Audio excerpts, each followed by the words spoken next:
Hi friends, నేను మీ కరణ్. నవ్వుతూ ఉండాలి.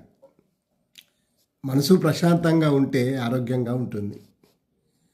ధర్మాన్ని ఆచరిస్తే పరోపకారాన్ని కాంక్షిస్తాం.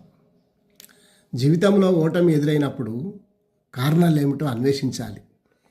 మనసు ఆందోళన చెందినప్పుడు ఎందుకు ఆందోళన చెందిందో విశ్లేషించాలి. ప్రసన్న వదనంతో మెలగాలి. నవ్వుతూ బ్రతకాలి. అదే జీవన విధానం. నవ్వుతూ అనారోగ్యాలను తరిమి కొట్టవచ్చు. అలాగే సంగీతం వింటే కొన్ని రుగ్మతలు కూడా వెళ్ళిపోతాయి. ఆరోగ్యాన్ని పెంపొందించుకోవడానికి మనిషి ధీరత్వాన్ని చూపించడానికి ఇదొక ప్రతీక.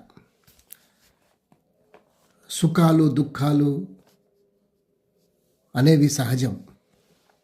వాటిని జీవన విధానంలో వస్తూ ఉంటాయి, పోతూ ఉంటాయి. కృషితో నాస్తి దుర్భిక్షం. కృషి చేయాలి. జీవితంలో విజయం సాధించిన వారికి ఆదర్శంగా తీసుకొని అలా మనం కూడా కృషి చేయాలి. నవ్వుతూ ఉంటే మానసికంగా ఆరోగ్యం వస్తుంది. అందుకే నవ్వుతూ ఉండు, నవ్వించు, నవ్వుతూ జీవనం సాగించు.